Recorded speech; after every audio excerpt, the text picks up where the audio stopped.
بسم اللہ الرحمن الرحیم۔ السلام علیکم، ویلکم ٹو مہم کہانی۔ کیسے ہیں آپ سب ریڈرز؟ یہ ناول اینڈ ہو رہا ہے۔ آپ کس ٹائپ کا ناول پڑھنا پسند کریں گے؟ پلیز آپ کمنٹ سیشن میں کمنٹ کر کے ضرور بتائیے۔ وہ کمرے میں داخل ہوئے تو کمرے میں چاروں اور اندھیرے کا راج تھا۔ تمام لائٹس بند تھیں، صرف بیڈ کے سائڈ پہ رکھا ایک لیمپ آن تھا۔ وہ اندازے سے چلتی ہوئی ڈریسنگ روم میں گئی تھی اور شاپنگ بیگز الماری میں رکھے تھے۔ الماری سے نائٹ ڈریس لے کر وہ واپس کمرے میں آئی۔ اسے ہم بیڈ پہ لیٹا ہوا پایا تھا، شاید سو رہے ہیں۔ اس کے وجود میں کوئی حرکت نہ دیکھ کر اس نے اپنے سے اندازہ لگایا تھا اور پھر کپڑے لے کر باتھ روم میں چلی گئی تھی۔ آج اس نے اتنے دنوں بعد وہ گھر سے باہر نکلی تھی، جس کی وجہ سے تھکان بھی اسے اچھی خاصی محسوس ہوئی تھی۔ کچھ دیر بعد شاور لے کر وہ کمرے میں داخل ہوئی تو اب بھی کمرے میں خاموشی چھائی دیکھ کر وہ ڈریسنگ ٹیبل کے پاس جا کر اپنے نم بال سنوارنے لگی تھی۔ وہی پنک ٹی شرٹ اور ٹراؤزر میں وہ نکری کوئی گلاب کا پھول گمان ہو رہی تھی۔ بال سنوار کے اس نے ہیئر برش ٹیبل پہ رکھا تو اس کی نظر ہاتھ کی انگلی میں چمکتی انگوٹھی کے ہیرے پہ گئی تھی۔ اس چٹ کے لفظ ذہن میں ایک دم چلے تو اس کے چہرے پہ خوبصورت مسکراہٹ پھیل گئی تھی۔ وہ ڈریسنگ ٹیبل سے ٹیک لگائے اس کے اٹھنے کا ویٹ کرنے لگی تھی، جبکہ نظریں اس کے وجود پہ ٹھہر گئی تھیں۔ دل اس کے قریب جانے کو مچلنے لگا تھا۔ دل کر رہا تھا کہ اس کو جھنجھوڑ کے اٹھا دے اور اس سے ڈھیر ساری باتیں کرے، پوری زندگی میں اب تک جو اس کے ساتھ ہوا ہے اسے ایک ایک لفظ سے آشنا کر دے اور یہ واضح کرے کہ وہ اس کے لیے کتنا ضروری ہو گیا ہے، کہ اب پرانے دکھ اور دن تو اس کی یادداشت سے سب نکل چکے تھے۔ جب وہ کافی دیر تک نہ اٹھا تو وہ دل کے ہاتھوں مجبور ہو کر ڈریسنگ ٹیبل سے ہٹ کر اب سامنے بیڈ پہ اس کے قریب جانے کو تیار ہوئی تھی۔ دھیرے سے قدم اٹھاتی وہ بیڈ تک پہنچی تھی اور اس کو دیکھنے لگی تھی۔ پورے بیڈ پر وہ پھیل کر سویا ہوا تھا کہ اس کی سائڈ بھی اس کی ایک ٹانگ اور بازو نے گھیری ہوئی تھی۔ وہ اس کے سرانے آہستہ سے بیٹھی تھی۔ زارق اس اندھیرے میں بھی اس کے وجود کو دیکھ سکتی تھی۔ اس کے سرہانے بیٹھ کر اپنی مخروطی انگلیاں اس کے سر کے بھورے بالوں میں پھنسائی تھیں۔ اپنی جگہ تو سو جاتے، میری جگہ بھی لے رکھی ہے۔ جب وہ اس کے دھیرے سے پکارنے پر نہ اٹھا تو وہ چڑھ کر بولی تھی۔ اب تھکان اس پر حاوی ہونے لگی تھی، اسی لیے چڑچڑاہٹ بڑھنے لگی تھی۔ اس نے اس کے کندھے کو تھام کر اس کا وجود سائڈ پہ لگانے کی بھرپور کوشش کی تو جبکہ کچھ جگہ نکل گئی تھی۔ وہ پاؤں بیڈ پہ ڈال کر تکیہ سیٹ کر کے خود بھی اس کے برابر میں لیٹ گئی تھی۔ اس کو سوتا دیکھ کر اس کا بھی اب سونے کا ارادہ تھا۔ یہ جلدی آیا تھا تاکہ اسے باہر لے جا سکے، اس کے کچھ شکوے دور کر سکے، اسے محسوس کروا سکے کہ وہ اسے کتنا چاہتا ہے، لیکن اسی کے لیے اب تک وہ اس سے پرے ہے۔ ورنہ کہاں آسان ہے کہ محبوب دسترس میں ہو اور پھر بھی انجان رہو۔ مجھ سے روڈلی بات کریں گے تو مجھے رونا آئے گا۔ اس نے اس کے سخت لہجے میں برہمی محسوس کی تو وہ گرفت سب کو بھلا کر بولی تھی، ابھی کل رات ہی تو وہ کتنا نرم ہوا تھا اور وہ چاہتی بھی تو تھی کہ وہ یوں ہی ہمیشہ نرمی سے اسے ٹریٹ کرے۔ ہاں روڈلی؟ سیریسلی مہل، میں نے کیا روڈنیس دکھا دی تمہیں؟ روڈنیس اور لاپرواہی کا نوٹس تو تم نے مجھے دیا ہے، پتہ بھی ہے شام 5 بجے سے تمہارا انتظار کر رہا ہوں اور اب وقت دیکھو، اب بھی یہ توقع کرتی ہو کہ میں تمہیں کچھ نہ بولوں تو فائن۔ وہ اس کے گرد سے ہاتھ ہٹاتا، دھیرے سے مگر سخت لہجے میں کہتا، اٹھ بیٹھا تھا۔ میں بھی تو آپ کا انتظار کرتی ہوں روزانہ، ایک دن بس ذرا سا انتظار کرنے پر آپ یوں ناراض ہوں گے؟ البتہ ناراض تو مجھے ہونا چاہیے۔ وہ اسے رخ پھیرتا بیٹھا دیکھ کر خود بھی اٹھ بیٹھی تھی۔ یوں اس کے رخ پھیرنے سے اس کا ننھا سا دل ڈوبنے لگا تھا۔ تمہیں پتہ ہوتا ہے کہ میں کہاں جاتا ہوں، جس کا ایک لمیٹڈ ٹائم ہوتا ہے، مگر تم، خیر چھوڑو، تمہیں کیا فرق پڑتا ہے؟ تم نے تو آج تک مجھے لامحدود انتظار پہ ہی چھوڑ رکھا ہے اور اس انتظار کا تم اندازہ بھی نہیں کر سکتی ہو۔ وہ اسی لہجے میں کہتا اسے حیران کر گیا تھا۔ زارق، آئی ایم سوری، مجھے سچ میں نہیں پتہ تھا کہ آپ کو اتنا برا لگے گا۔ وہ اس کے اکھڑے لہجے اور رویے کو محسوس کرتی نم آواز میں بولی تھی۔ وہ اسے کیسے بتاتی کہ ان چند دنوں میں ہی اس کے لیے کتنا اہم ہو گیا تھا۔ اگر اس طرح روٹنے کا اسے پتہ ہوتا تو وہ کبھی گھر سے قدم اس کو بغیر بتائے نہیں نکالتی۔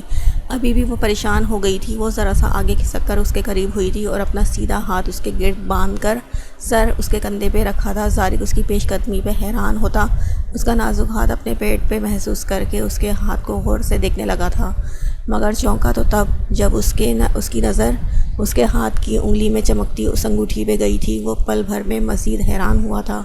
میں نے کب کہا کہ تم مجھے سوری کرو؟ وہ اس سے ناراض تو بالکل نہیں تھا، مگر اب اس کو منانا اسے اچھا لگا تھا تو وہ جان بوجھ کر بولا تھا۔ اس کے لہجے میں اپنے لیے فکر اور خیال محسوس کر کے اس کا دل اطمینان سے دھڑکنے لگا تھا۔ تو آپ نے منہ کیوں اس طرف کیا اور اٹھ کر کیوں بیٹھ گئے؟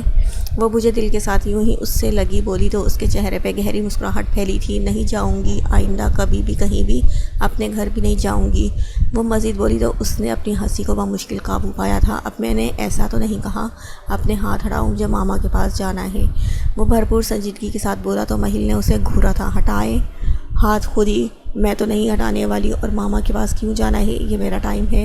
اس کا بے تکا جواب مہیل کو برا لگا تھا، تبھی وہ چڑ کے بولی تھی۔ ایک تو اس سے پہلی بار منا رہی تھی، اوپر سے نخرے بڑھتے جا رہے تھے۔ آر یو شور کہ تمہارا ٹائم ہے؟ وہ اس کا ہاتھ پہ اپنا ہاتھ رکھتا بھرپور زور دیتے ہوئے بولا تھا، جبکہ رخ اب بھی دوسری طرف تھا۔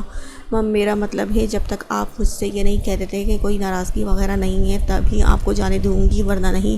اس نے اپنا ہاتھ پہ اس کی مضبوط گرفت محسوس کر کے اب بھی مضبوط لہجے میں کہا تھا، جبکہ اب اپنا سر اس کے کندھے سے ہٹا کر اس نے ذرا سا پیچھے ہونے کی کوشش کی تھی۔ کیوں خواہ پیچھے پڑ رہی ہو؟ ہاں سو جاؤ نا، نیند آ رہی ہے ویسے بھی تمہیں، وہ خلاف عادت ذرا تیز لہجے میں بولا تھا اور اس کا ہاتھ اپنے گرد سے ہٹا کر دور کیا تھا۔ مہیل جو اس سے اچھے جواب کی توقع کر رہی تھی، اس کا تیز لہجہ، اہانت بھرا انداز دیکھ کر اس کی آنکھوں سے آنسو بہہ نکلے تھے۔ ماما تو کہتی ہیں کہ آپ مجھ سے بہت محبت کرتے ہیں، مگر آج تک مجھے ان کی بات صحیح ہی نہیں لگی ہے، وہ صرف میرا دل رکھتی ہیں، وہ بھیگی آنکھوں سمیت نم لہجے میں کہتی اس سے پیچھے ہوئی تھی اور بیڈ سے اترنے لگی تھی۔ اس کے رویے اور چلانے پر وہ بری طرح ہرٹ ہوئی تھی۔ ارے وہ اس کے جملے پر حیران ہوا تھا، وہ صحیح تو کہہ رہی تھی، آج تک اس نے کب اسے احساس دلایا تھا کہ وہ اس کی محبت ہے؟ اس نے آگے بڑھ کر جلدی سے اس کا ہاتھ تھاما تھا۔ چھوڑے میرا ہاتھ، وہ پاؤں سے چپل اڑستی خفا سی لہجے میں بولی تھی، بیٹھو تو صحیح میرے پاس۔ وہ ایک دم بوکھلا گیا تھا۔ صحیح کہہ رہے ہیں آپ، میں نے آپ کو خواہ پیچھے پڑ رہی ہوں، مجھے سچ میں ہی سونا چاہیے، اب میرا ہاتھ چھوڑ دیں ورنہ میں ماما کو بلا لوں گی اور یہ بھی بتاؤں گی کہ جب سے میں آئی ہوں آپ مجھے ڈانٹنے چاہ رہے ہیں۔ وہ ماتھے پر بل ڈالے ہاتھ کی پشت سے آنسو صاف کرتی ہوئی مستقل اپنا ہاتھ چھڑانے کی کوشش میں بھیگے لہجے میں بولی تھی، تم نے جو رنگ پہنی ہے اس کا کیا مطلب لوں مہیل؟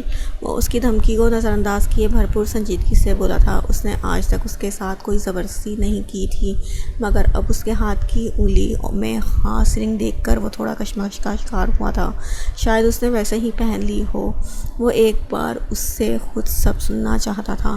میری غلطی تھی کہ میں نے پہن لی اور سوچا شاید اب سب ٹھیک ہو جائے، میری ہی غلطی تھی کہ فرسٹ نائٹ میں نے اتنا غلط کر دیا آپ کے ساتھ کہ آپ غلط فہمی کا شکار رہے، مگر اس رنگ کا مطلب یہی ہے کہ میں آپ کے ساتھ زندگی کا ہر لمحہ محسوس کرنا چاہتی ہوں، مگر آپ ہی اپنی انا کا مسئلہ بنا رہے ہیں۔ میں جانتی ہوں کہ مجھ سے غلطی ہوئی ہے، مگر میں آپ سے معافی مانگ لوں گی، یوں مجھ سے بیگانگی اختیار مت کیا کریں، زندگی تنگ لگنے لگتی ہے، بہت عرصے بعد میں نے زندگی کو محسوس کرنے کی کوشش کی ہے، دل چاہا ہے کہ میں سب کچھ انجوائے کروں، مگر آپ چاہتے ہیں کہ سب نہیں کچھ میں ٹھیک سب ہو جائے۔ لیلک نے بھی جھوٹ کہا تھا، اعظم نے بھی جھوٹ کہا تھا، ماما نے بھی جھوٹی تسلیاں دی ہیں۔ اگر آپ مجھ سے محبت کرتے ہوتے تو مجھے یوں میرے حال پہ نہ چھوڑتے، مجھے ہر بار چھوڑ کے میری سوکن کے پاس نہ چلے جاتے۔ وہ بیڈ کے پاس کھڑی اسے ایک ہی بار میں سب کہہ کر اپنی جان چھڑا چکی تھی۔ اب صاف یہ کہنا تھا کہ میرا ہاتھ چھوڑ دو اور مجھے جانے دو، مگر وہ ڈھیٹ، تمہیں اتنا بولنا آتا ہے، مجھے تو بالکل نہیں پسند اتنی بولنے والی لڑکیاں مہیل۔ وہ اسے زبردستی اپنے پاس واپس بیڈ پہ بٹھا چکا تھا۔ یہ بھی صحیح ہے، وہ رخ موڑ گئی تھی، کچھ بولا بھی تو اسے دل جلانے کے لیے بولا تھا، اور یہ کس نے کہہ دیا کہ تم نے کوئی غلطی کی؟ تم نے آج تک کوئی غلطی نہیں کی، اور اگر کبھی کرو گی تو مجھے کچھ بھی برا نہیں لگے گا، کسی بات کی غلط فہمی کا شکار ہوں میں؟ کسی کا بھی نہیں، میں بس پریشان تھا، تم نے جو قدم اٹھایا تھا وہ غلط تھا، انتہائی غلط، اگر تمہیں کچھ ہو جاتا تو اس کا اندازہ ہے کہ میرا کیا ہوتا۔ اس نے اس کے چہرے پہ ہاتھ رکھ کر اس کا چہرہ اپنی طرف کیا تھا اور اس کی بھیگی آنکھوں میں دیکھا تھا۔ میں بس یہ چاہتا تھا اگر تمہیں کوئی مسئلہ تھا تو مجھ سے ایک بار شیئر کرتی، ڈیفینیٹلی میں تمہیں سنتا، سمجھتا، تمہیں وقت دیتا، اور میں نے چھوڑا کب؟ میں نے تمہیں بھرپور وقت دینے کی کوشش کی ہے، مجھے لگا تھا کہ تم اس شادی کے لیے خوش نہیں تھی، یا یہ شادی چاہتی ہی نہیں تھی، یا میں تمہیں پسند نہیں تھا، پتہ نہیں کیا کیا خیال آتے تھے۔ وقت دیا تمہیں تاکہ تم سچویشن کو خود سے ہینڈل کر سکو، اگر تمہیں نہ چھوڑتا اور تم پہ اپنی کرتا تو تم ابھی جو اتنا بولی ہو کبھی میرے سامنے نہ بول پاتی، سمجھ رہی ہو میری بات؟ وہ اس کے یکٹک دیکھنے پر اس کے سامنے ہاتھ ہلاتا بولا تھا۔ وہ ایک دم واپس ہوش میں آئی تھی اور زور و شور سے سر اس بات میں ہلایا تھا۔ اور محبت کی بات کر رہی ہو؟ محبت کرنا میرے بس میں تھا، جو میں نے بے شمار کی ہے، ہر وقت کی ہے، مگر تم پر اپنا آپ زبردستی مسلط کرنا میرے بس میں نہیں تھا۔ اس کے ہاتھ تھام کر وہ شدت جذبات سے بولا تھا۔ اس کی آنکھوں میں سچائی نمایاں دیکھ کر محل نے نظریں چرائی تھیں۔ I am sorry for everything Zariq, پتہ نہیں اس رات کیا ہوا تھا۔ مجھے کوئی وضاحت نہیں چاہیے محل، تم ٹھیک ہو، میرے کمرے میں میرے پاس ہو، میرے لیے یہی بڑی نعمت ہے۔ الحمدللہ، مگر مجھے کچھ کہنے تو دیں نا۔ وہ اس کے شیریں اور نرم لہجے پر حیران ہوتی و مشکل بولی تھی۔ اس کے تمام انکشاف نے اس کا دل بہت ہلکا کر دیا تھا۔ وہ دل سے مسکرا رہی تھی۔ اگر اظہار میں کچھ کہنا ہے تو کہو، ورنہ مجھے یقین دلانے دو کہ میں تم سے کتنی محبت کرتا ہوں۔ اس کا سنجیدہ لہجہ کو محسوس کرنے کی چاہ میں وہ اس کی محبت میں بھیگتی چلی گئی تھی۔ ظہر کے وقت تھا جب وہ کمرے میں بیٹھی گھڑی پہ بار بار نظریں دوڑا رہی تھی۔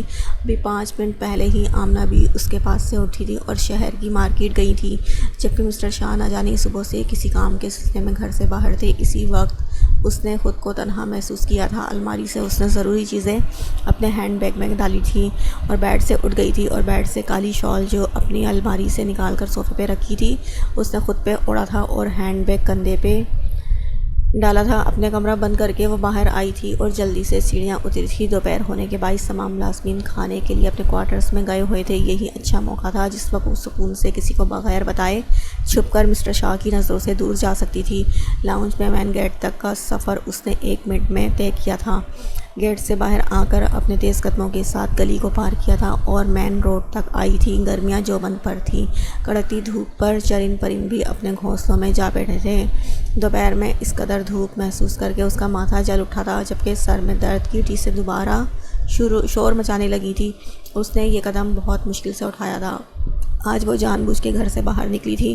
وہ خود کو اپنے گھر میں بھی محفوظ نہ سمجھ رہی تھی۔ دونوں طرف سے دکھ ملنے کے بعد اس کا چھوٹا سا دل اب حوصلہ ہار چکا تھا۔ وہ بری طرح اعظم اور مسٹر شاہ کی طرف سے مایوس اور بدگمان ہو گئی تھی، جبکہ اب دل جو تھا وہ بھی مر چکا تھا۔ مسٹر شاہ سے بے پناہ محبت کرنے کے باوجود وہ دل پہ پتھر رکھ کر یہاں بیچ دوراہے پہ کھڑی تھی، جبکہ اعظم کی طرف سے نظر اندازی اور مستقل بیگانگی جان کر اس کا دل دکھ سے بھر چکا تھا۔ اب وہ خود کو ہی کوس رہی تھی کہ کیوں اس نے اس سے بے پناہ رابطہ کرنے کی کوشش کی، جس کی نظر میں اس کے لیے کوئی اہمیت ہی نہیں۔ جب اس کے قریب آٹو آ کر رکا تو وہ اپنے خیالوں سے باہر آئی تھی۔ جی باجی، کہاں جانا ہے؟ وہ اس شخص کی آواز پہ چونکی تھی اور حیرت سے اسے دیکھنے لگی تھی۔ کہاں جانا ہے باجی آپ کو؟ جب رکشے والا تیز آواز میں بولا تو وہ گھبرائی تھی۔ وہ ہاں ہاسپٹل، وہ بمشکل بول پائی تھی۔ یہ پوری زندگی میں پہلی دفعہ تھا کہ وہ رکشے میں اکیلی سفر کر رہی تھی، ورنہ وہ بچپن سے ہی مسٹر شاہ کے ہمراہ ان کی بڑی سی گاڑی میں ہی کہیں آتی جاتی تھی۔ رکشے والے کے اشارے پہ وہ رکشے میں بیٹھی تھی، اپنے چہرے پہ آئے آنسو صاف کیے تھے اور دل میں دعائیں پڑھنے لگی تھی۔ روڈ پہ چلتی گاڑی اور شور نے بھی اسے نہیں چونکایا تھا۔ وہ بے دلی سے اپنی منزل کا انتظار کرنے لگی تھی۔ آ گیا باجی؟ رکشے والے نے جب ایک ہاسٹل پہ رکشہ روکا تو اسے ایک بار پھر خیالوں سے باہر آنا پڑا تھا۔ شکریہ بھائی۔ اس نے ایک ہرا نوٹ نکال کر اس کو دیا تھا اور ہاسٹل کی عمارت کو دیکھنے لگی تھی۔ اسے یہ علاقہ کافی خاموش اور سنسان لگا تھا، جہاں کوئی زیرو اسے دکھائی نہیں دیا تھا۔ پہلی بار وہ مجبور ہو کر اس جگہ آئی تھی۔ وہ مرے قدموں اور دھڑکتے دل کے ساتھ عمارت کی بیرونی گیٹ کی طرف آئی تھی۔ وہ یہاں آ تو گئی تھی، مگر دل انجانے خوف میں گھرا ہوا تھا۔ جی بی بی کون؟ گیٹ پر کھڑے چوکیدار نے اسے روکا تو وہ بت بن گئی تھی۔ آخر کیا جواب دے؟ وہ مجھے یہاں رجسٹریشن کرانی ہے۔ اسے کچھ سمجھ نہیں آ رہا تھا کیا بولے۔ کچھ لمحے سوچنے کے بعد وہ اتنا ہی بول سکی تھی، CNIC۔ چوکیدار کے دوسرے سوال پر اپنے حیرت سے اس نے دیکھا تھا۔ پھر بیگ میں ہاتھ ڈالنے کے بعد اسے CNIC تو نہ صحیح مگر اس کی کاپی ضرور مل گئی تھی۔ اس نے وہ انہیں دکھائی تھی جس پر اسے اندر جانے کی اجازت ملی تھی۔ وہ صد شکر ادا کر کے گیٹ سے اندر داخل ہوئی تھی۔ اندر آتے ساتھ ہی اسے اس گرل ہاسٹل کا ماحول کچھ عجیب سا لگا تھا۔ وہ آگے بڑھتی چادر کو صحیح کرتی ریسیپشن کی طرف گئی تھی۔ وہ یہاں کیسے رہ سکتی ہے؟ وہ ریسیپشن پہ جا کر بے تکا بولی تو ریسیپشن پہ کھڑی لڑکی عجیب نظروں سے اسے دیکھنے لگی تھی۔ کون لڑکی ہے یہ؟ ریسیپشنسٹ کالی چادر میں چھپے اس کے سرخ و سفید چہرے کو دیکھ کر مبہوت ہوئی تھی۔ اتنا حسن اس نے پورے ہاسٹل میں پہلی دفعہ دیکھا تھا۔ وہ کچھ بولنے والی تھی جب اس ریسیپشن نے اس کا ہاتھ تھاما تھا اور اسے اندر ایک آفس نما روم میں لے آئی تھی۔ موم یہ یہاں رہنے آئی ہیں؟ وہ ہنسی ضبط کیے ریوالونگ چیئر پہ بیٹھی کوئی 50 سال کے قریب ایک عورت سے بولی تھی۔ لیلک میک اپ میں لدی اس عورت کو دیکھ کر حیران ہوئی تھی۔ بالکل، یہاں آؤ، کیا نام ہے تمہارا، پیاری لڑکی؟ ریسیپشنسٹ نے اس کا ہاتھ چھوڑا تو وہ دھیرے سے قدم اٹھاتی کرسی پہ بیٹھ گئی تھی اور اپنا نام بتایا تھا۔ بہت پیارا نام ہے، کیا کرتی ہو، یہاں کیوں آئی ہو؟ وہ خاتون اس کے خوبصورت چہرے پہ نظریں جمائے نرمی سے بولی تو لیلک کچھ لمحے پرسکون ہوئی تھی۔ میرے پاس رہنے کے لیے جگہ نہیں ہے، مجھے رکشے والے نے ہاسٹل چھوڑ دیا، کیا میں یہاں رہ سکتی ہوں؟ وہ چاہتی تو ہوٹل بھی جا سکتی تھی مگر وہ باہر کے ماحول سے ڈر چکی تھی، اسی لیے خود گرلز ہاسٹل آئی تھی۔ بالکل یہاں رہ سکتی ہو، جاؤ اسے کمرے میں چھوڑ آؤ۔ وہ لمحے بھر میں اس سے بنا کچھ پوچھے راضی ہو گئی تھی۔ لیلک تو اتنے جلدی کام بننے پہ حیران ہو گئی تھی۔ لیکن میں ابھی کمرے میں نہیں جا سکتی، مجھے ابھی باہر جانا ہے، میں پھر یہاں آؤں گی۔ کوئی اور لڑکی اسے کمرے میں لے جانے کے لیے آئی تو وہ جلدی سے بولی تھی، کہاں جانا ہے؟ اس خاتون نے بھویں اچکائی تھی۔ ہاں ہاسپٹل، لیکن ہاسپٹل کے بعد میں یہیں آؤں گی۔ اس نے سوچا تھا پہلے وہ ہاسپٹل جائے گی، پھر ہاسپٹل سے اپنا چیک اپ کرا کر واپس ہاسٹل چلی جائے گی۔ ہاسپٹل کیوں؟ وہ اس خاتون کے اگلے سوال پہ پریشانی میں گھر گئی تھی کہ کیسے اسے بتائے۔ اس خاتون نے اس کے چہرے پہ چھائی پریشانی اور فکر بھانپ لی تھی، تبھی اسے پرسکون کرنا چاہا تھا۔ میں لیڈی ڈاکٹر سے اپنا چیک اپ کروانا چاہتی ہوں، اس لیے۔ وہ بات کو گھماتے ہوئے بولی تھی۔ اصل میں تو اسے شرم نے آ گھیرا تھا۔ تم پریگننٹ ہو؟ اس نے اس کے سوال پہ زور و شور سے اس بات میں سر ہلایا تھا۔ اس خاتون کے چہرے کے تاثرات خطرناک حد تک بگڑے تھے، مگر وہ ضبط کر کے بمشکل مسکرا کے بولی تھی، تم ابھی کمرے میں آرام کرو، شام میں ڈاکٹر کے پاس تمہیں لے جائیں گے، ابھی دھوپ کس قدر ہے اور خود بھی گرمی سے لال ہو رہی ہو۔ لیلک نے کچھ سمجھتے ہوئے سر اس بات میں ہلایا تھا اور کرسی سے اٹھ گئی تھی، اس بات سے انجان کہ وہ کہاں پھنس گئی ہے۔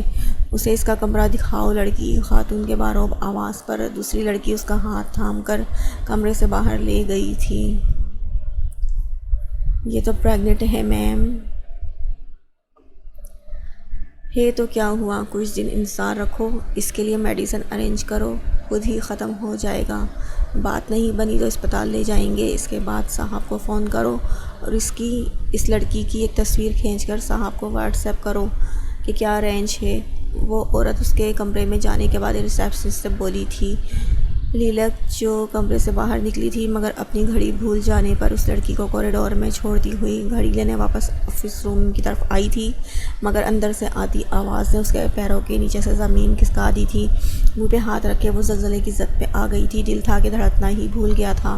وہ تھکے ہارے گھر لوٹے تو گھر میں آمنہ بی کو نہ پا کر وہ نامعلوم بے چینی کے ساتھ سیڑھیاں چڑھتے لیلک کے کمرے کی طرف بڑھے تھے۔ لیلک کی وجہ سے وہ کافی پریشان تھے، آج صبح سے ہی وہ آفس کے کسی کام سے باہر تھے۔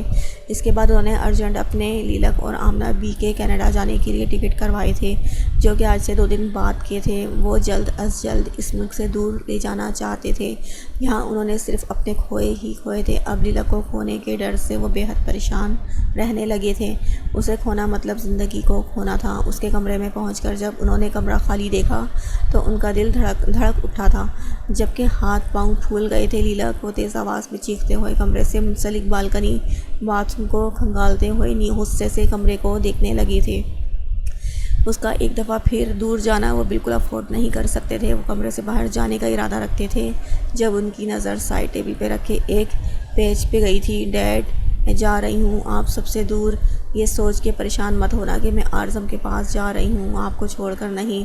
میرے لیے ہر چیز سے زیادہ آپ اہم تھے، تبھی میں نے آپ کو اول رکھا۔ اس کا مطلب یہ نہیں کہ آپ میرا آخری آپشن ہی ختم کر دیں۔ میں آپ دونوں سے بہت محبت کرتی ہوں، مگر حقیقت یہ کہ آپ دونوں کو ہی میری قدر نہیں ہے۔ مجھے ڈھونڈنے کی کوشش بالکل مت کیجیے گا، میں اپنی ماما کے پاس جانا چاہتی ہوں جہاں مجھے سکون سے سونے دیا جائے۔ اللہ حافظ ڈیڈ، اپنا خیال رکھیے گا۔ صفحے پر لکھی تحریر پڑھ کر اس کی آنکھ بھیگ چکی تھی۔ انہوں نے وہ صفحہ دل سے لگایا تھا۔ تمہاری ماں تو بے وفا تھی، تم اپنی ماں کے پاس مت جاؤ، تمہاری ماں تو بے وفا تھی، بے حد محبت اور تمہیں دینے کے بعد وہ مجھے چھوڑ کے چلی گئی، جس کے لیے میں نے اپنا اکیلا اہم رشتہ کھویا تھا۔ اس کی بے وفائی کے بعد اب تمہاری بے وفائی میں برداشت نہیں کر سکوں گا لیلک۔ تمہاری ماں دوسری دنیا میں ہے، میں تمہیں وہاں جانے نہیں دوں گا کبھی بھی۔ بس ایک بار میرے پاس آ جاؤ۔ تمہیں نہیں پتہ یہاں کے حالات کیسے ہیں میرے بچے۔ انہوں نے آنکھوں میں آئے آنسو صاف کرتے ہوئے اس سے مخاطب ہوئے تھے، پھر الٹے قدموں باہر کی طرف بھاگے تھے۔ گاڑی میں بیٹھ کر انہوں نے گاڑی کو دوڑایا تھا۔ آپ یہاں وہ تیار ہو کر یونی کے لیے نکل رہی تھی جب دامیر اسے اندر آتا ہوا دکھائی دیا تھا۔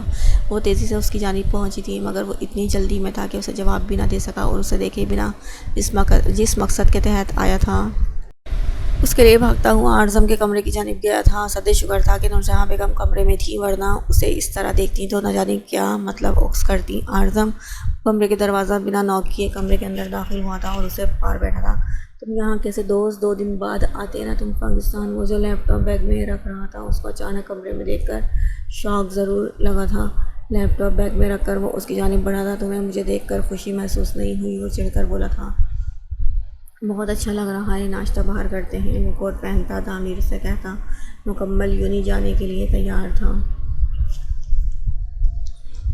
میرے پاس وقت نہیں ہے اعظم، مجھے لیلک کے گھر کا ایڈریس دو، جلدی کرو، میرے پاس وقت نہیں ہے۔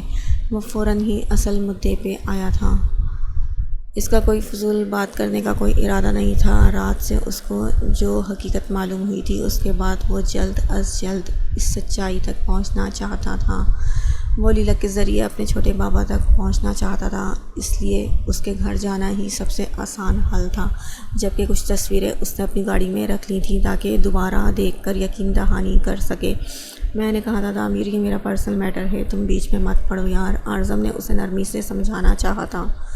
مجھے کوئی شوق نہیں ہے تمہارے پرسنل میٹر میں انوالو ہونے کا۔ میری طرف سے تمہاری لائف میں کچھ بھی چل رہا ہو مجھے نہیں پڑتا فرق، مگر جتنا کہہ دیا اتنا فیور مجھے پرووائڈ کرو۔ ہری اپ اپنے سخت لہجے میں اس طرح بولا کہ اعظم کو حیرت ہوئی تھی۔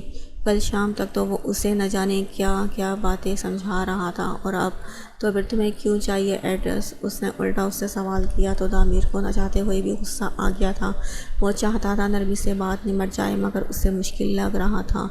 تم نے دینا ہی کہ نہیں؟ دامیر کے سوال پہ اعظم لمحے بھر کو رکا تھا۔ بالکل نہیں۔ تو تم نہیں دے رہے اعظم؟ اس کا انکار کرنے پر دامیر کو لمحہ بھر کے لیے ناگوار گزرا تھا۔ بہت مشکل سے اس نے اپنے غصے پہ قابو پایا تھا۔ Obviously not. Absolutely not. اعظم کے کہنے کی دیر تھی۔ وہ رکا نہیں تھا بلکہ الٹے قدم لے کر کمرے سے باہر نکل گیا تھا۔ اعظم نے اس کا خفا ہونا محسوس کیا تھا۔ وہ جانتا تھا کہ وہ اس کے لیے بہت اہم ہے، مگر وہ خود کل سے بے حد پریشان تھا۔ آج شام وہ یونی کے بعد خود لیلک سے ملنے جانا چاہتا تھا۔ اس کی طرف سے خاموشی نے اسے انچاہے خوف میں مبتلا کر دیا تھا۔ دامیر وہ نیچے گیٹ کی طرف آیا تو اریحا جو گیٹ کے پاس کھڑی اس کی گاڑی سے لگی ہوئی تھی اس کو آتا دیکھ کر ایک بار پھر اس سے مخاطب کر گئی تھی۔ بولو، اس نے پہلی بار اپنے غصے سے اسے جواب دیا تھا، اور فرنٹ سیٹ کا دروازہ کھلا تھا۔ مجھے یونی چھوڑ دیں، میرا پوائنٹ۔ اس کے بولوں پہ اریحا کو بہت برا محسوس ہوا تھا۔ نہ جانے اس نے کس دل سے جملہ مکمل کیا تھا۔ وقت نہیں ہے میرے پاس، چھٹی کر کے گھر میں آرام کرو۔ گاڑی میں بیٹھتا برہم لہجے میں کہتا۔ گاڑی اسٹارٹ کر چکا تھا۔ اریحا مارے حیرت سے اس کے جملے پر شاکڈ رہ گئی تھی، جبکہ اگلے ہی لمحے وہ گاڑی اڑا لے گیا تھا۔ بھائی، آپ کی لڑائی ہوئی ہے کیا دامیر سے؟ دامیر کے جانے کے بعد اعظم بھی اسے کار پورچ میں آتا دکھائی دیا تو اریحا نے تشویش زدہ لہجے میں اس سے پوچھا تھا، کیونکہ جتنی جلدی میں وہ آیا تھا اور جس غصے سے وہ یہاں سے گیا تھا، اریحا تشویش میں مبتلا ہو چکی تھی۔ نہیں تو میں چلو یونی چھوڑ دوں؟ وہ گاڑی کا دروازہ کھولتا ہوا بے دلی سے بولا تھا۔ بھائی، آپ لوگوں کی لڑائی ہوئی ہے؟ تبھی وہ غصے میں گئے ہیں، بتائیں نا کیا ہوا ہے؟ وہ اعظم کی خاموشی اور کچھ نہ بتانے پر تنگ آ کر بولی تھی۔ کتنے دن سے وہ ان سب کو پاگل بنا رہا تھا۔ وہ آیا بھی غصے میں ہی تھا اور گیا بھی غصے میں ہی ہے۔ تم اس سے بات نہیں کرنا، غصے میں خاصا کاٹنے لگتا ہے۔ وہ شام تک خود صحیح ہو کر یہاں چکر لگائے گا۔ تو میں یونی جانا ہے کہ نہیں؟ وہ گاڑی کے دروازے پر ہاتھ رکھے اسے کشمکش کا شکار دیکھ کر اسے دیکھتا بولا تھا۔ میں نہیں جا رہی، آپ چلے جائیں۔ وہ بھویں چڑھاتے اداس لہجے میں بولی تھی۔ اس کا خوشگوار موڈ ایک دم آف ہو چکا تھا۔ کیا ہو گیا ہے بیٹا؟ تعمیر نے کچھ کہا ہے کیا؟ ان کی تو بات مت کریں آپ نے کہا تھا میرا بہت خیال رکھیں گے، مجھ سے بہت پیار کرتے ہیں، اتنا منہ بنا کر گئے ہیں اور میری طرف میری بات کا آنسر بھی نہیں کیا انہوں نے۔ اعظم کے پوچھنے پر وہ نہ چاہتے ہوئے بھی نم ہوتے لہجے کے ساتھ بولی تھی۔ پہلی بار اس کی زبان سے شکوہ پھسل گیا تھا۔ سچ تو یہ تھا کہ اس سے تعمیر کی ذرا سی بے رخی برداشت نہیں ہوئی تھی۔ اریحا تھوڑا سا پریشان تھا، وہ اس لیے جواب نہیں دیا ہوگا۔ شام تک تمہیں وہ خود کال کر لے گا جیسے ہی اسے محسوس ہوگا کہ اس نے تمہیں اگنور کیا ہے، اور ویسے بھی اس نے تمہیں اگنور نہیں کیا ہے، اتنی سی تو تم ہو نظر نہیں آئی ہوگی اسے تم۔ وہ اسے پیار سے سمجھاتا، آخر میں بات کو مزاح کے طور پر لے گیا تھا۔ بس خواہ مخواہ ان کی سائیڈ مت لیں، خیر یونیورسٹی جائیں، آپ کو لیٹ ہو رہا ہے۔ وہ آنکھ میں آیا ایک آنسو ہتھیلی کو سے صاف کرتی ہوئی بولی تھی، اور ہاں تم پریشان مت ہو، میں سب صحیح کر دوں گا۔ وہ اس کے سر پر ہاتھ رکھتا گاڑی میں بیٹھ گیا تھا۔ اس کے جاتے ہی اریحا نے مین گیٹ سے گھر کے اندر بڑھ گئی تھی۔ اعظم نے گاڑی روڈ پہ ڈالتے ہوئے یونی کے بعد اس کے گھر کا رخ کیا تھا۔ اس کے ذہن میں سارا ایڈریس اچھے سے ذہن نشین تھا۔ فاسٹ ڈرائیونگ کرتے ہوئے اس نے کچھ دیر میں ہی لیلا کے گھر کا راستہ پورا کیا تھا۔ کل رات سے وہ بھی پریشان ہو گیا تھا۔ کل پورا دن اس کی کالز اور میسیج کا انتظار کرتے ہوئے گزرا تھا، مگر اب تک کوئی جواب نہ پا کر وہ اچھا خاصا پریشانی میں مبتلا ہو چکا تھا۔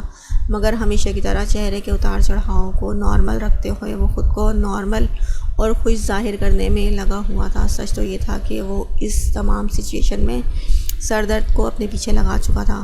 روزانہ رات ٹیبلٹ کے بغیر اسے نیند نہیں آتی تھی، مگر رات سے کچھ مزید وہ ذہنی دباؤ کا شکار تھا، اسی لیے دماغ کی سننے کے بجائے وہ دل کی پکار پہ حامی بھرتا۔ اس کے گھر کے سامنے گاڑی روک چکا تھا، جبکہ اپنی پہلی بے عزتی تک بھلا چکا تھا۔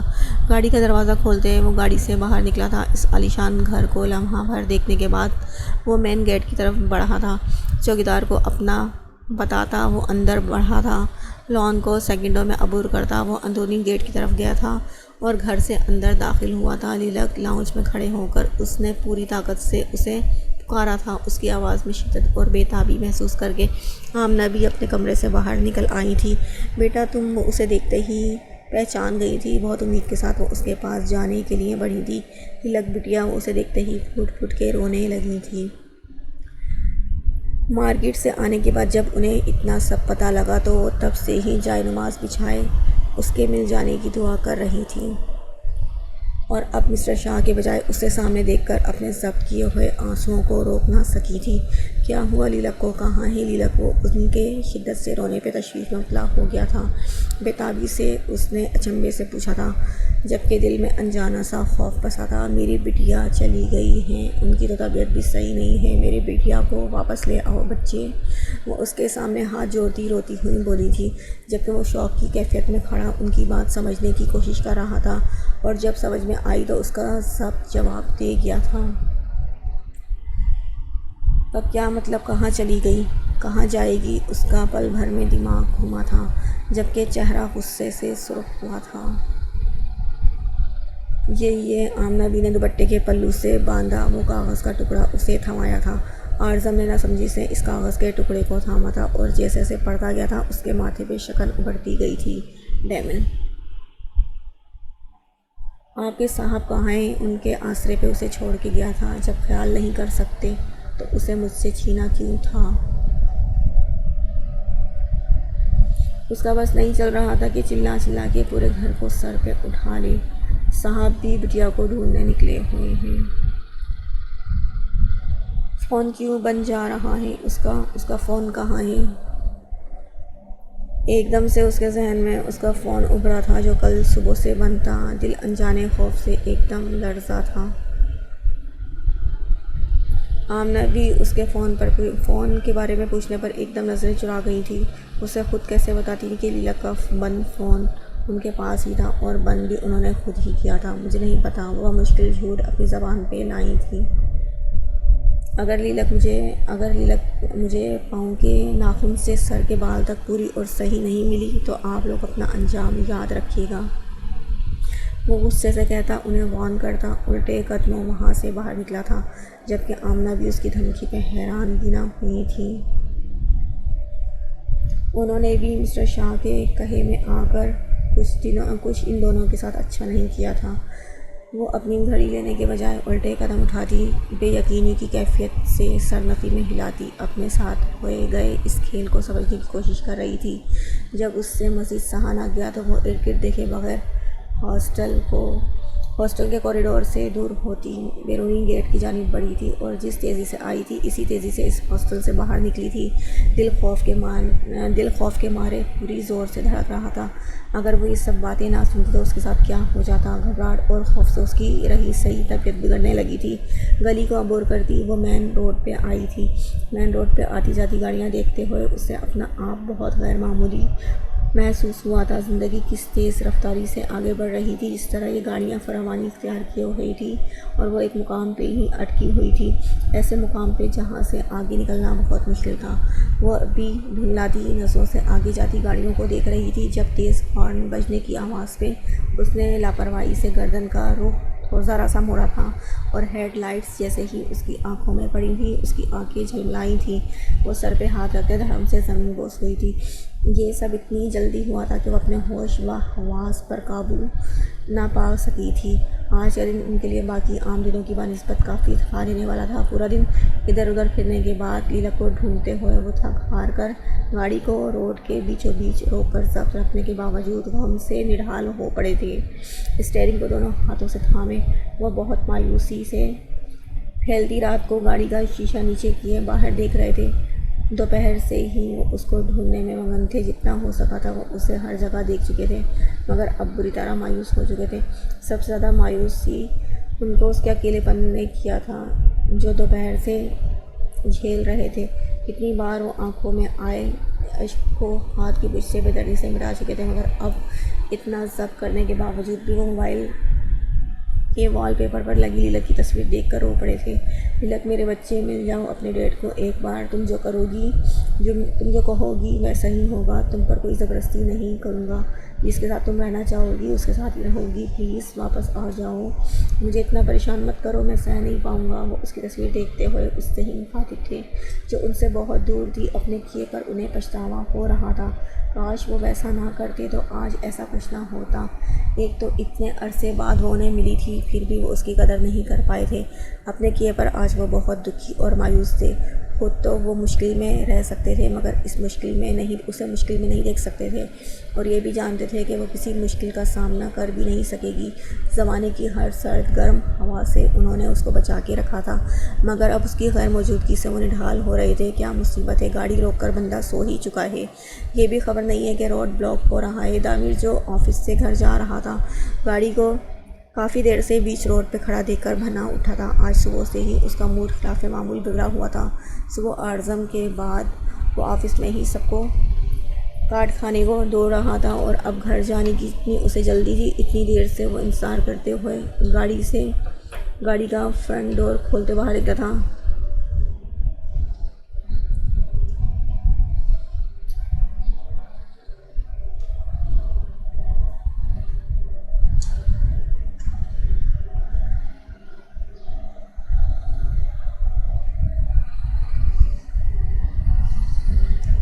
کیا سو گئے ہو؟ گاڑی کو لگا کر اتنا شوق ہے سونے کا تو گھر کے بیڈ روم میں سو۔ وہ اس گاڑی تک تن فن پہنچتا، گاڑی کے شیشے کو کھلا دیکھ کر اس پہ ہاتھ رکھ کے ذرا جھک کے بولتے اس کی زبان کو بریک لگا تھا۔ وہ حیرت کے مارے منہ پہ ہاتھ رکھ کے زبان کو اندر کیے انہیں ڈھکے جا رہا تھا۔ او آئی ایم سوری، میں بھول گیا تھا یہ روڈ ہے۔ وہ انجانی سی شکل کے کھڑے لڑکے کو دیکھ کر اور اس کے غصے کو بھانپتے ہوئے نرمی سے بولے تھے، اور موبائل کی اسکرین ایک دم آف کر کے موبائل ڈیش بورڈ پہ ڈالتے اپنے چہرے پہ پھیلے آنسو ٹیشو پیپر سے صاف کرتے واپس ہاتھ اسٹیئرنگ پہ جما چکے تھے۔ آپ چھوٹے بابا، آخر کے الفاظ اس کے منہ میں ہی رہ گئے تھے۔ وہ حیرت کی زیادتی سے کچھ بول بھی نہیں پا رہا تھا۔ کیا اتنی جلدی اس کے صبر کا پھل اسے مل گیا تھا؟ وہ خوش ہوتا یا حیرت کا شکار ہوتا اسے سمجھ نہیں آ رہا تھا، مگر جب اس کی نظر موبائل کی اسکرین پر پڑی تو وہ اس کے تمام شک و شبہات دور ہو چکے تھے، اور جس طرح انہوں نے موبائل بند کر کے ڈیش بورڈ پہ ڈالا تھا، مگر ان کے چہرے کو سرخ دیکھ کر وہ شوق سا ہو گیا تھا۔ کیا وہ رو رہے تھے؟ کیا وہ پریشان ہیں؟ وہ بے ساختہ خود سے سوال کر گیا تھا، مگر ان کو گاڑی سٹارٹ کرتا دیکھ کر اس کے دل پہ گھسا پڑا تھا۔ وہ کیسے انہیں ہاتھ سے جانے دیتا، مگر دل تو تب خوش ہوا جب ان کی گاڑی سٹارٹ نہیں ہوئی تھی۔ آئی ایم سوری، مجھے لگتا ہے گاڑی میں کوئی پرابلم ہو گئی ہے، مجھے اسے چیک کرنا ہوگا۔ مسٹر شاہ گاڑی کو اسٹارٹ نہ ہوتے دیکھ کر اس سے بولے تھے، جو بس خاموش سا کھڑا اپنی خوش نصیبی پہ یقین کرنے کی کوشش کر رہا تھا۔ وہ گاڑی کا دروازہ کھول کر باہر نکلے تھے اور بونٹ اٹھائے چیک کرنے لگے تھے۔ ہماری وجہ سے سب کو پریشانی ہو رہی ہوگی، ایسا کرتے ہیں کہ آپ کی گاڑی سائڈ پہ لگا دیتے ہیں، میرے خیال میں آپ کی گاڑی میں کوئی بڑا مسئلہ ہو گیا ہے۔ ضامر ان کو گاڑی کے ساتھ مصروف دیکھ کر سنبھل کے بولا تھا، ورنہ دل تو اندر سے اتنا خوش ہو رہا تھا کہ اس کا چہرہ مسکراہٹ سے بار بار کھل رہا تھا۔ کوئی میکینک ہے قریب میں؟ وہ سر اس بات میں ہلاتے اس سے پوچھتے ہوئے اس کے قریب آئے تھے۔ نہیں، قریب میں تو کوئی نہیں، آپ گاڑی سائڈ پہ لگا دیں، میکینک صبح ٹھیک کر جائے گا۔ وہ ایک بار پھر اس بات پہ سر ہلاتے اس کی بات سے قائل ہوئے تھے اور گاڑی کے ڈیش بورڈ سے اپنا موبائل اٹھا کر گاڑی کو لاک کر چکے تھے۔ ضامر نے ان کے ساتھ مل کر گاڑی کو سائڈ کیا تھا۔ وہ کس طرح انہیں اپنے ساتھ لے جانا چاہتا تھا۔ ورک شاپ قریب نہ ہونے کا جھوٹ بولتے ہوئے اب وہ انہیں لفٹ دینا چاہتا تھا۔ اگر آپ کہیں تو میں آپ کو ڈراپ کر دوں۔ وہ اصل مدعے پہ آتے ہوئے تھوڑا ہچکچایا تھا۔ ڈراپ؟ مگر مجھے تو وہ لیلک کے بغیر کیسے گھر جا سکتے تھے؟ ابھی تو انہیں لیلک کو اور ڈھونڈنا تھا، اتنا کہ جب تک مل نہ جائے۔ مگر پھر وہ اپنے گھر سے دوسری گاڑی اٹھا کر اس کی مدد سے اسے ڈھونڈنے کا سوچ کر گھر جانے کا سوچ چکے تھے۔ اوکے۔ ضامر نے ان کی اجازت پا کر لمحہ ضائع ہونے سے پہلے ان کے لیے فرنٹ سیٹ کا ڈور کھولا تھا۔ جیتے رہو۔ وہ اس کے اس عمل سے خاصا امپریس ہوئے تھے اور گاڑی میں فرنٹ سیٹ پر بیٹھ گئے تھے۔ کھانا کھایا انکل آپ نے؟ وہ ڈرائیونگ سیٹ پہ بیٹھا گاڑی سٹارٹ کرتے ہوئے بولا تھا۔ نہیں، مسٹر شاہ شیشے سے نظر آتی جاتی گاڑیاں دیکھتے ہوئے بولے تھے۔ اگر آپ کو برا نہ لگے تو آج آپ میرے ساتھ رات کا کھانا کھا لیں، کیونکہ میں نے بھی کھانا نہیں کھایا۔ میرے ڈیڈ آپ سے مل کر بہت خوش ہوں گے۔ وہ گاڑی کو تیزی سے ڈرائیو کرتا ہوا بولا تھا۔ نہیں، میں کھانا نہیں کھانا چاہتا۔ آپ نے کہا اس کے لیے شکریہ۔ انہوں نے قطعی انکار کیا تو ان کا اتنا سا منہ لے کر رہ گیا تھا۔ انکل پلیز، مجھے بالکل اچھا نہیں لگے گا کہ کھانے کے ٹائم پر آپ کو بغیر کھانا کھائے جانے دوں۔ اگر آپ کو میری بات بری لگ رہی ہے تو میں معافی چاہتا ہوں۔ میں تو بس آپ کی پرسنالٹی سے امپریس ہوا ہوں۔ آپ مجھے بہت اچھے لگے اور بہت ہینڈسم بھی، بالکل میرے ڈیڈ کی طرح۔ مگر مسٹر شاہ نے کچھ کہنا چاہا تو ضامر نے انہیں بیچ میں ہی روک دیا تھا۔ کیا مگر انکل، میں آپ کو کڈنیپ نہیں کرنے لگا ہوں۔ آپ میں تو بہت ایٹیٹیوڈ ہے۔ کیا میں آپ کو آپ کے بیٹے جیسا نہیں محسوس ہو رہا ہوں؟ ضامر نے ان کی رکتی رگ پہ ہاتھ رکھا تو وہ اب نظریں شیشے پہ سے ہٹا کر اس کی طرف کر کے اسے غور سے دیکھنے لگے تھے۔ میرا کوئی بیٹا نہیں۔ اس کے فیس کے سائڈ پوسٹ پہ نظر ڈالتے وہ اس پہ غور فرماتے کہنے لگے تھے، اور میں آپ کے ساتھ ڈنر اس لیے بھی نہیں کر سکتا کیونکہ میں ابھی پریشان ہوں، اور اس پریشانی کی وجہ سے میں کچھ لے نہیں سکوں گا۔ اگر آپ چاہیں تو میں آپ کی پریشانی میں مدد کر سکتا ہوں۔ نہیں، اس کی کوئی ضرورت نہیں، میں خود مینیج کر لوں گا۔ ضامر نے انہیں آفر کی تو وہ فوراً اسے انکار کر چکے تھے۔ اب وہ کسی غیر انسان کو اپنی بیٹی کا احوال سناتے کبھی نہیں۔ وہ اکیلے پن سے پریشان تو آ گئے تھے، مگر کسی انجان کی مدد لینا انہیں صحیح نہیں لگا تھا۔ انہیں اپنی غلطیوں پر پشیمانی ہونے لگی تھی۔ کاش وہ لیلا کو سمجھنے کی کوشش کرتے تو وہ ان کے ساتھ ہی ہوتی۔ تو پھر ڈنر کا کیا بنا؟ تو تم میری ایسے جان نہیں چھوڑو گے؟ اس کے ایک بار پھر پوچھنے پر مسٹر شاہ نے چڑھ کر اسے دیکھا تھا۔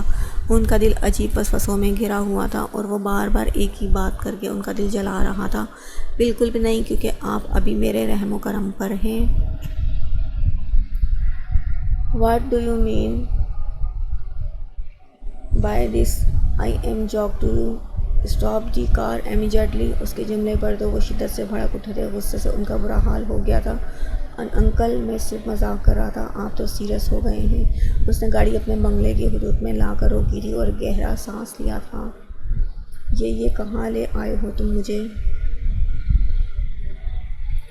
گاڑی ایک جدید طرز کے بنگلے کے سامنے رکی تو وہ چونک کر ارد گرد کا تمام علاقہ اور گھروں کو دیکھنے لگے تھے۔ کچھ سالوں پہلے ہی کمال شاہ نے گھر رینوویٹ کروایا تھا، مگر کچھ چیزیں ایسی تھیں کہ کمال صاحب نے بالکل نہیں چھیڑا تھا، جس کے باعث آج بھی یہ بنگلہ دیکھ کر مسٹر شاہ کو بہت کچھ یاد آ گیا تھا۔ انہوں نے گھبراتے ہوئے تعمیر کی طرف نگاہ کی تھی، جو بہت دلچسپ طریقے سے انہیں دیکھ رہا تھا۔ اس کا دل تو کر رہا تھا کہ وہ انہیں چھو کر ان کے سینے سے لگ جائے، مگر کچھ دیر پہلے والی ان کی ڈانٹ سے وہ ڈر بھی رہا تھا۔ تم کون ہو اور مجھے کہاں لے آئے ہو؟ یہ پری پلانٹ تھا نا؟ مسٹر شاہ نے اپنے جذبات کو قابو میں رکھتے ہوئے اپنے نرم لہجے کو سخت بنائے۔ گاڑی میں دھاڑے تو تعمیر گاڑی کا دروازہ کھولے باہر نکلا تھا۔ آئیے باہر۔ تعمیر نے گاڑی سے باہر نکل کر ان کی طرف کا دروازہ کھول کر ان کو باہر نکلنے کی دعوت دی تو وہ یوں ہی بیٹھے رہے۔ پلیز چھوٹے پاپا باہر آئیں، ورنہ میرے بازوؤں میں اتنی طاقت ہے کہ آپ کو باہوں میں بھر کر اندر لے جا سکوں۔ تعمیر کے جملے اور طرز مخاطب نے انہیں حیرت میں مبتلا کیا تھا۔ وہ دھندلائی نظروں سے اس کے مسکراتے چہرے کو دیکھ رہا تھا۔ رہا سا شک بھی ختم ہو گیا تھا۔ تعمیر ہو تم؟ گاڑی سے باہر نکلتے ہوئے بے ساختہ ان کے منہ سے پھسلا تھا۔ پھر وہ خود ہی شرمندہ ہو گئے تھے۔ آفیسلی تعمیر نے ان کا ہاتھ تھام کر آنکھوں میں ڈھیر سارا پیار لیے کہا تو وہ خود ساختہ اس کے چوڑے سینے سے لگ گئے تھے۔ آئی am sorry my little champ, I am truly sorry, میں نے تمہیں ہر موقع پہ یاد کیا۔ وہ اس کے گلے لگے روندی ہوئی آواز میں بولے تھے۔ اندر تو چلیں، ڈیڈ آپ کو دیکھ کر خوشی سے پاگل ہو جائیں گے۔ ان کو خود سے الگ کرتے ہوئے وہ نرمی سے بولا تھا، مگر وہ نظریں چرائے ہوئے خاموش ہو گئے تھے۔ نہیں میں وہ بھائی، نہیں تم مجھے گھر چھوڑ آؤ۔ کیسی باتیں کر رہے ہیں آپ؟ ڈیڈ کی کتنی طبیعت خراب ہے، ان کی ہر خواہش سے افضل خواہش یہ ہے کہ وہ آپ سے ایک باری صحیح مل تو لیں۔ وہ ان کے نئے نخرے پہ اب برہم لہجے میں بولا تھا اور اپنا ایسا تیر چلایا تھا کہ سیدھا نشانے پہ لگا تھا۔ کیا ہوا بھائی کو؟ کیا ہوا ان کی طبیعت کو؟ وہ ایک دم سے پریشان ہوتے ہوئے گھبرا کر بولے تھے۔ بتایا تو ہے صحیح نہیں رہتی، یا اللہ جھوٹ بولا ہے، سچ نہ کر دینا، اپنے دل میں کہتے ہوئے آسمان کی طرف دیکھتے اللہ سے توبہ کی تھی اور انہیں لے کر زبردستی بنگلے کے اندرونی جانب بڑھ گیا تھا۔ بابا وسیع و عریض بنے بنگلے کے لاؤنج میں داخل ہوتے اس نے چلا کر انہیں پکارا تو وہ جو کچن میں کام کر رہے تھے اس کی آواز سن کے باہر نکل آئے تھے۔ کیوں چلا رہے ہو بھائی؟ میٹنگ صحیح نہیں رہی کیا آفس میں؟ وہ ایپرن باندھے نائف ہاتھ میں لیے کچن سے باہر لاؤنج میں آئے تھے، مگر جیسے ہی نظر تعمیر کے ساتھ کھڑے شخص پہ گئی تو نائف ان کے ہاتھ سے نیچے گری تھی۔ وہ سکتے کی حالت میں حیران رہ گئے تھے۔ ویسا ساختہ انہوں نے تعمیر کی طرف دیکھا تھا جسے کل ہی انہوں نے خبر کی اور آج وہ انہیں ان کے سامنے لے آیا تھا۔ سچ میں تم بلال ہو؟ پلیز مجھے سچ بتاؤ۔ وہ اپنا ہاتھ بڑھاتے ہوئے ان کے چہرے کو چھوتے ہوئے نم آواز میں بولے تو بلال شاہ ان کے گلے سے لگ گئے تھے۔ آئی ایم سوری بھائی، میں نے آپ کا بہت دل دکھایا ہے، مجھے معاف کر دیں۔ وہ آنسو بہاتے ان کے سینے سے لگے روندی ہوئی آواز میں بولے تھے۔ تعمیر خاموش کھڑا ان دونوں کو ایک دوسرے سے لگا دیکھ کر پرسکون ہوا تھا۔ دل کو اب جا کر سکون ہوا تھا، اب جا کر تمام غصہ ختم ہوا تھا۔ اب بس بھی کریں، میں انہیں ڈنر کے لیے لایا ہوں، ان کے لیے ڈنر ارینج کریں۔ ڈیڈ کیا لڑکیوں کی طرح رو رہے ہیں آپس میں؟ وہ انہیں کافی دیر ایک ہی پوزیشن میں کھڑے دیکھ کر بولا تو دونوں ایک دوسرے سے الگ ہوئے تھے۔